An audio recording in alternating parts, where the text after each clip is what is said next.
Hello everyone, thanks for tuning in to the third Analogues update for the autumn of 2018. So we've done two Analogues updates so far, been quite interesting.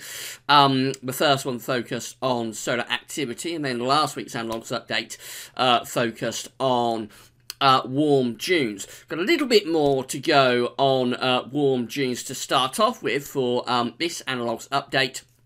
And then we'll have a look at the dry end of things, because not only have we had a very warm June, we've had a very dry June. So we're going to have a look at the driest Junes of the 20th century for England and Wales and the autumns that follow them. And then at the end, we've got a little bit from our good friend Terry Scoley, who has a theory on warm, hot summers and a cycle that's going on there. I'll talk you through that, have a look at the autumns that follow those warm and hot summers when we get to the end of the video. So it'll be quite a eclectic Analogues update for this third Analogues update. I hope you find it interesting and informative. Just say that coming up later on today, we're going to have a look at the weather for the next few days when we do the Gaz Weather Sunday roundup. So that, as well as looking at weather for the next few days, that will include all of your usual sunny roundup stuff. We're going to have a look at the QBO, we'll have a look at ENSO, so having a see surface temperature anomalies, so activity will be in there as well, as will other stuff too. So have a look at that coming up after lunch and see what you think. But kicking it all off is our third autumn 2018 Analogues update. So we had a look at warm CET Junes with a CET of above, or at or above 15.5 degrees. And with that, we're going all the way back to 1857 with our reanalysis charts. So what happened there is that we said that actually there are warm Junes that occurred before 1850, and that's far back as we can go with the reanalysis charts. We can only go back to 1850. So there are several warm Junes that have actually occurred even further ago in 1850, and we can't bring you reanalysis for those charts, but we can bring you the CT, so you get a rough idea of what those summers would have been like, including the hottest June on record, which has an incredible CT of above 18 degrees Celsius, over a degree hotter than the June that we just experienced. And I sort of suggested that James, if we're very lucky, Analogues guru James Ackland, and a big thank you to James, by the way. As always, we couldn't do the Analogues updates without James, so a big thank you to James for the Analogues data for this video, as always. I sort of suggested that James might, if we were very lucky, give us a little bit of a table, and we'd be able to have a look at the those Junes that occurred further back before the reanalysis charts, just to get an idea of what the autumns might have been like that followed those Junes. So James has come through for us, as always. Got a rustic Analogues table here, so very neat handwriting that James has, I have to say.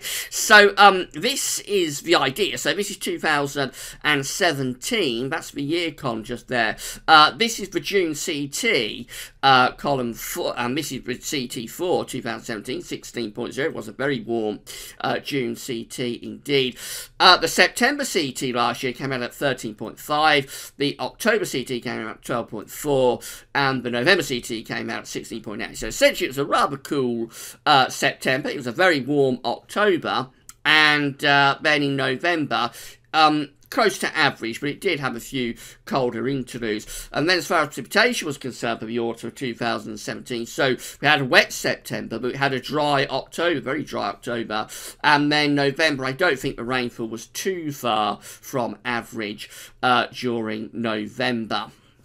So you get the idea of what that autumn was like. But of course, we looked at that in the last Analogues update through reanalysis, so we don't need to go over that again. So let's scroll down to 1857. So that was the first year in our Analogues package last year. This year, just here, 1857. So it had a June CT of 15.8. The summer, though, well, the autumn, I should say, was pretty warm, really. really. So it had the CT in 1857 in September was 14.5. That's relatively warm, and October was relatively warm as well. November probably not too far from a modern day standard average, but I suppose back then that would have been a relatively mild November as well. Rainfall wise though, September and October were quite wet, so it was a fairly warm but wet autumn. A little bit drier though in November.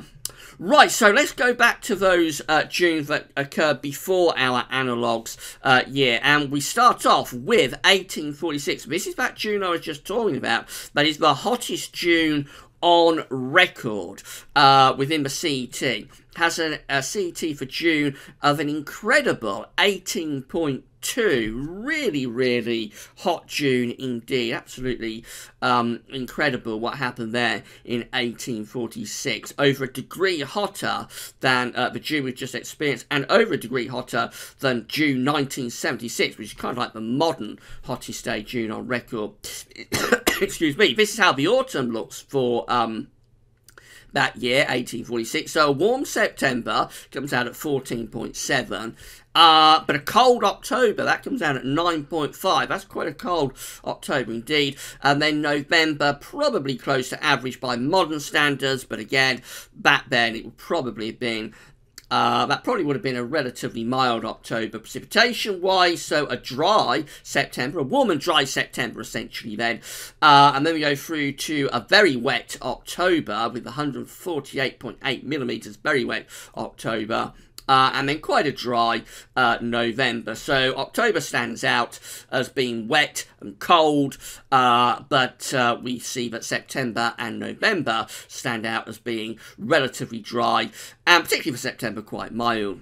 The next year is 1826. That comes out at 17.3 for the June CT.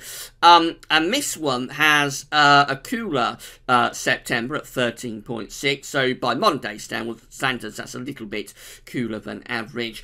But a warm October at 11.1. And then a cold November at 4.4. Precipitation-wise, September looks quite wet. October looks wet. November looks wet. So a wet autumn there.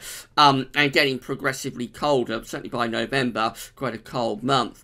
Then we've got 1822, that comes out at 17.1 for the June CT. Has a really cool September at 12.4. Near normal for October at 10.7, and very mild for November, so no pattern there. A dry September, a very wet October, and a very wet November. 1818 is the next June, comes out at 16.4. That one has a cool September at 13.3, but a very warm October, and then a very mild November as well. So it starts quite chilly, but then it turns very mild through October and November. A wet September as well, a drier October, and then a wet November type combination. No real discernible pattern here, very, very variable. This is 1804, has a June CT of 16.1, with a warm September at 14.2, a near normal October, and then the November is around average by modern day standards. Precipitation wise, quite dry in September, very dry in October, but wet in November. 1798 comes out with June CT of 16.9. September is quite cool at 13.6, and also quite a cool October as well, and quite a cold November. So that's a fairly cool autumn in 1798. Very wet September with 185.4 millimetres of rain. October much drier, and then fairly wet for November. 1794 comes out next with a June CT of 15.7. Quite a cold September, quite a cold October as well, and then in November 6.1, so probably about average really, and wet throughout all three autumn months. September, October, November come out with over 100 millimetres of rainfall. 1786 has a June CT of 16.1, very cold September at 11.7, and a really cold October as well, 7.5, and a very cold November. That's a really, really cold autumn there in 1786, and also above average precipitation throughout. 1785 comes out at 6.1, September is 13.6, October is cold at 8.7, quite a chilly November as well. Above average with precipitation in September and October, but the November rainfall is drier than average. 1781 comes out for June CT at 16.2, very mild September there, 14.6, near normal for October, and fairly mildish, really, I suppose, particularly for the time of the of that period, at 6.5 in November. Precipitation-wise, so it looks like September was quite wet, October looks very dry, and then a wet, very wet November. 1772 has a June CT of 16.9, September CT quite cold at 13.0, October is mild, November quite mild as well, precipitation-wise. So it looks like September was wet, October was wet, and November was wet as well. And then finally we get 1755 coming in down here with a June CT, excuse me, again of 15.7. I think my asthma's playing up a little bit tonight with this hot weather, so you have to excuse me if I have a few little coughs and such like. Sorry about that. It's purely down to this really warm weather, I think. So, the September CT for this final year, 1755, comes out at 13.5, quite cool. A cold October at 8.4, and quite a cold November as well. Overall, quite inconclusive, really, with those very early warm Junes. I don't think we really put too much we can really put too much into that. We can see that as we get towards the 1700s, it looks as though things are getting colder, because you expect that because you're going back to the Little Ice Age, but quite inconclusive with that data. It is interesting, though, that that very, very hot June of 18.2 was followed by what was a relatively warm September, but a cold October, and then a near average November. And precipitation-wise, it was fairly dry in September and November, but October stands out as being a notably cold and wet month, following that hottest June on record in 1846.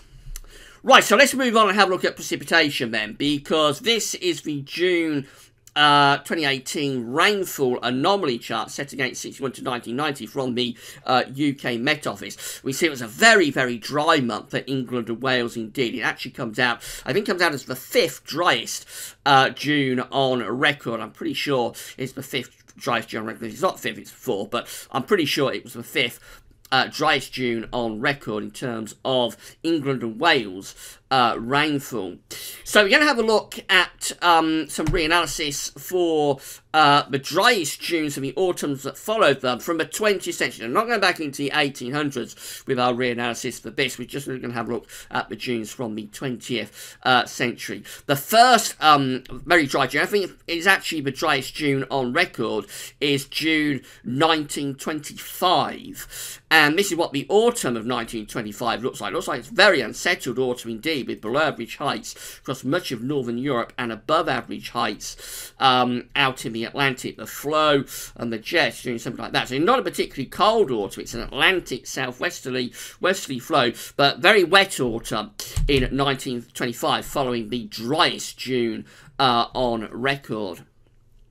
June 1930 is also within the top 20 driest Junes on record, and we see, but again, quite an unsettled looking autumn in 1930, with below average heights over and to the east of the country, above average heights to our south and also to the northwest. The flow and the jet is going rather like that, so it looks pretty westy again, probably not all that cold, but maybe colder in 1925, because around this trough we're possibly pushing in some colder air at times, but the main thing, again, quite an unsettled autumn in 1930. 1940 comes up next after the very dry June of 1940. The autumn of 1940 is unsettled again, with below average heights over the UK and much of Western Europe. The flow and the jet is going something rather like that. So again, probably not notably cold, because there's no real northern blocking to force cold air into that trough, but it does look like it would have been really quite an unsettled autumn in 1940. 1942 comes up next. So again, this is following one of the driest Junes in the top 20 driest Junes on record for England and Wales. This one's different. It's got above average heights to the west and to the southwest, with below average heights up to the north. And the flow is generally westerly or southwesterly. Fairly quiet, dry and mild autumn in 1942. This is 1949, following the very dry June of 1949. It looks like that, with below average heights to the southwest. We've got above average heights over, and let's change colour, over and to the east of the country. So the flow and the jet is rather like that. That's a very mild autumn. Probably quite unsettled, particularly for the west, maybe drier in the east. The main thing with that is that the air is generally coming up from a southerly, southwesterly direction, so a nice and mild autumn in 1949. 1962 comes up next. So despite that, the summer of 1962 was really very cool indeed. Did actually have a very dry June, in the top 20 driest Junes on record for England and Wales. Anyway, we find that June 1962 has above average heights extend, I should say the autumn of 1962 has above average heights extending through the UK, going to our east, with below average heights to the south. So just a lot of quiet weather in the autumn of 1962, preceding that extraordinarily cold winter. A lot of quiet weather, quite chilly. It was a fairly cold autumn, a lot of frost, especially later on, but not a huge amount of lively weather in the autumn of 1962. 1975 comes up next. The autumn of 1975 looks like that. Of course, very dry, hot summer in 1975, and we find that this autumn has, again, the signal for above average heights to be over and to the east of us. So again, probably pulling in a lot of southerly, southeasterly influences. Lot of dry weather. Of course, it was a continuous drought, really, from late 1974 through to the summer of 1976. There was a wetter month, though, in September 1975, but after that the high pressure came back, and just very quiet and mild for the autumn of 1975. Then that's 1976 as well. So this one, we find that we get below average heights during the autumn to the southwest, above average heights to the north. The flow and the jet is like that. The main thing with the autumn of 1976 is that we break the drought. It's a phenomenally wet season, exceptionally wet. Not particularly cold, but the rain just continued and continued and continued after the great drought broke over the August bank holiday weekend of 1976. This is 1995 coming up next. So this is how the autumn of 1995 looks after that, after the exceptionally dry summer of 1995, including the exceptionally dry June. We find that, so we've got a northern blocking signal actually in the autumn of 1995. We have above average heights to the northeast, but also extending down over the country with below average heights to our south and also to our southeast. Again, a lot of quiet weather through this autumn. There was a wetter September, but particularly October was very dry and quite warm in the autumn of 1995. Then we've got 1996. So this is a colder and more unsettled type autumn. It has below average heights across Central Europe in particular, above average heights throughout in the Atlantic, and we have got a bit of a westerly flow, so it's a very strange signal, as well as a lot of northern blocking as well. So it is a very odd autumn that we have in 1996. I remember September was quite dry, October was fairly mild and reasonably dry, and then we had a colder and a wetter November that did include a couple of bouts of snow and quite a bit of frost as well. That's autumn 2006. I think it's the last one for these dry Junes for the 20th century. We find that we have, for this autumn, above average heights over much of continental Europe, with below average heights in the middle of the Atlantic. we're pulling up the flow and the jet, lots of southerly winds, very warm autumn. For a time, the autumn of 2006 was the warmest on record. And then, of course, we've got 2018, because we know that June 2018 comes in as the, I'm sure it's the 5th driest June on record, but if it's not, it's the 4th. And we can see that once again, we don't yet know what the fates, what God's having in store for the autumn of 2018. So all we have is the question marks. So putting all those autumns together and including one or two of the years from back in the 1800s as well, we didn't have time to get the reanalysis charts for these, but we've got 1868, 1870, 1886, 1887 and 1889 to include with those very dry Junes. And also going down here, we've got 1904, 1918 and 1921. So what we find with this is that we've got the signal for above average heights to be to the northwest during September, with below average heights over and to the southwest. The flow and the jet is going something rather like that. We get through to October, and we look like this in October for the all years combined chart, with below average heights again over and to the south and west of the country. A weaker signal though compared to the Septembers. And then we get through to the Novembers, and we find that we have below average heights over much of northern, central, western Europe. We've got above average heights in the Atlantic and going up to the north. Again, the flow and the jet is doing something rather like that. So these autumns do look quite unsettled. If we combine the dry autumns with the warm autumns as well, this is how all the years combine look. So for those dry autumn, this is how all the years combined looked in terms of the autumn pattern, with a blowing signal to the northwest. We've got below average heights over the UK.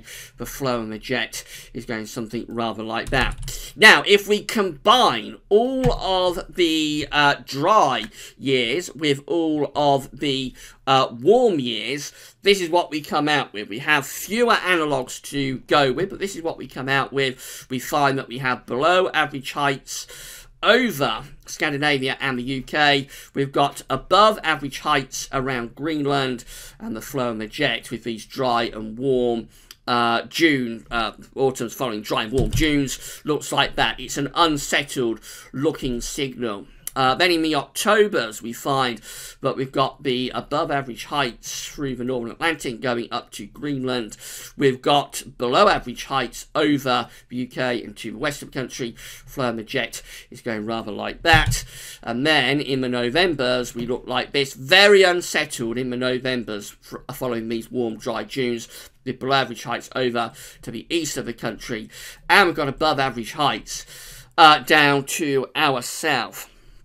The flow and the jet is coming in on a westerly. So they look very unsettled autumn months overall. Quite cool for the Septembers and the Octobers, but warmer, milder signal for the Novembers. And then that's how it looks with the all years combined. So we do have a blocky signal around Greenland, but the main thing is that these autumns are very unsettled with below average heights, not just over UK, but over much of Northern Europe as well. Right, I just want to talk about something else before we go. So I've got friend Terry Sky's got a little bit of a theory about hot summers. There's Terry thinks there's a 21-year cycle for hot summers. Now, it looks like we're having a hot summer right now. We know that June CT came out at 16.1. July currently stands at 19.7, exceptionally hot, and that's probably going to carry on at that level over the next few days. So our summer anomaly is running somewhere around 5 degrees above average at the moment. Even if that reduces in August, and it may do, if we have a cooler month in August, that may reduce. Even if it does, it looks like we're going to come away with a hot summer, to be honest. Now, Terry Scoley, our long-range guru, released his July forecast.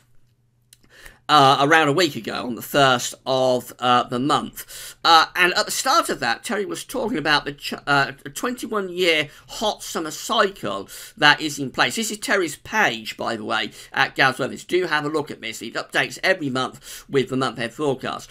So Terry says that we have this 21-year cycle of excellent summers, including these years from 1997 back to 1911. I just wanted to go through these summers and have a quick look at the autumns that followed them. So our first summer is 1911, very hot summer in 1911. This is how the autumn looks that follows that summer, with again below average heights over the UK and much of Northern Europe as well. So it looks like after the hot summer of 1911, we go into a much more unsettled and much wetter autumn. Not cold, because the flow is from a southerly southwesterly direction, but there would have been quite a lot of rain with that autumn. Then we go through to 1933. So 1911 to 1933, not quite 21 years, but fairly close to it, and we find in the summer of 1933 we get below average heights to our south in the autumn, and above average heights up to the north, and the flow and the jet is going something rather like that. So it looks like a cooler autumn there in 1933, possibly cold even, you would say, by the late autumn, and reasonably dry, I would have thought, despite the above average heights to the south, actually blocked off the Atlantic. So reasonably dry autumn in 1933. 1934 also comes up next. What you will see with these is that sometimes you do get back-to-back hot summers, which is quite interesting. So this is 1934, where we get below average heights through the autumn across the northwest of Europe. The flow and the jet is doing something like that. That one looks like not as unsettled as 1911, but a little bit more unsettled than 1933. Again, not particularly cold in that autumn. Then we skip from 1934 to 1955, so there's the 21-year thing at work. That is exactly 21 years to the hot summer of 1955. This is how the autumn of 1955 looks, with again above average heights over to the northwest of the country, below average heights are down here. A lot of dry and quiet weather, anticyclonic weather, during the autumn of 1955, and reasonably warm at times as well. Then we go through to 1975. We just looked at the autumn of 1975 with our earlier analogues package for Driest June, but I'll just talk you through it again, and we find that we have the above average heights over to the east of the country, below average heights down to south. We pull in this very warm and fairly dry southerly southeasterly type wind, so a mild, quiet autumn there. Then we're up to 1976, so there's the 21 years again. We find that the autumn of 1976, following the hot summer of 1976, has a signal for above average heights to be to the northeast, and below average heights are down to the southwest, and the flow and the jet doing something rather like that. Exceptionally wet autumn in 1976. Then we skip on to 1995. I look at that, of course, in the earlier analogues package as well, and we find that this one has below average heights to the south, blocking signal to the northwest, and extending down over the UK. So despite a wetter September, it was very dry and mild in October, and then more unsettled in November, and quite a warm autumn as well.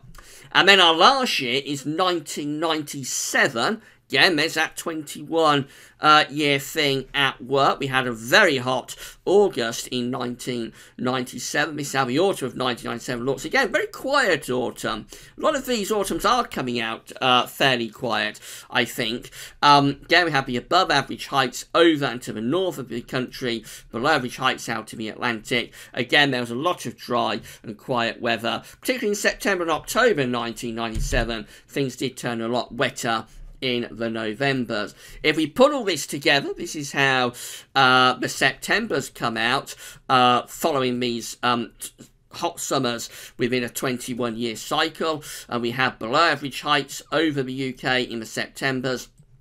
But there is a signal for above average heights to be east of us. So the flow on the jet is rather like that. I think there's about a 50-50 chance in that sort of situation between having either quite an unsettled September or maybe quite a dry and warm September.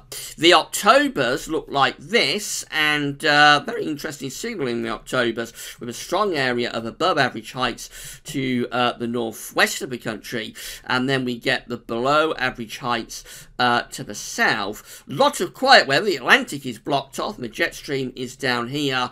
I would think sometimes these Octobers can be quite warm. Otherwise, they can probably be quite cool. So probably a 50-50 split again between temperature-wise. Some of them could be quite cool. Some of them could be quite warm. The main thing would be that they are quite dry in October. And then November, again, quite an anticyclonic signal. So these autumns that follow these hot summers within a 21-year cycle, they do look relatively dry autumns, I have to say. It looks like after the hot, dry summers, the autumns that follow them tend to be quite dry as well, with above average heights again to the north, below average heights to the south, and again, we do something like that with the flow with the jet stream. Perhaps a little bit colder signal, though, for the November, because by the time you get through to November, easterly winds are going to be relatively cool indeed. And then putting it all together, this is how the autumns themselves look following these hot summers, with below average heights to the south, above average heights to the north. So relatively dry autumns again, we're blocking off the Atlantic, so quite a dry signal. Temperature-wise, variable. So early in the autumn, I think we probably favour fairly warm conditions in the Septembers and the Octobers, but by the Novembers, we do possibly favour something a little bit colder. Right, and that is your third Analogues update, and I'm absolutely sweltering sitting here doing that, so I hope I did it okay. I was a little bit distracted by just by the heat that's built up in the room as I've been doing the recording, going through a very, very hot spell of weather at the moment, of course. And that was a little bit uncomfortable, I have to say, doing that. So I hope I did it okay and was able to follow it. I hope I did James and Terry's work justice. Just to say that if you enjoyed that update or any of the updates at GWV, please can you consider becoming a patron for GWV. This is GWV's Patreon page. You can come here and sign up and become a patron for GWV. Give us a monthly donation to help keep all of the content free as you want it. Alternatively, you make a one-off payment through our paypal.me page. This is the paypal.me page for GWV. And again, you can come here and just make a one-off donation to the website. It's helping us to pay for our website, helping us to keep all of the content completely free of charge. So we can bring you all of the videos and written posts, everything else, totally free, and we don't have to worry about anything to do with financial side. We are primarily ads funded, but ad revenues are decreasing all the time, so this does help give us another viable funding option for GWV. So a big thank you to everybody for doing that. Right, I'm going to go get a towel and dry down because I am really, really hot after doing this update. Again, hope you found it interesting, informative. Later on today, this video will be placed on the Autumn 2018 Updates Forecast page. There'll be a written summary that goes with it as well. So you can come back and read that written summary whenever you want. And the video, I say, will be placed on the Autumn Updates page later on. Coming up later on today, we'll have the GWV Sunny Roundup, so come back for that then. But that's all for now, and thanks for watching.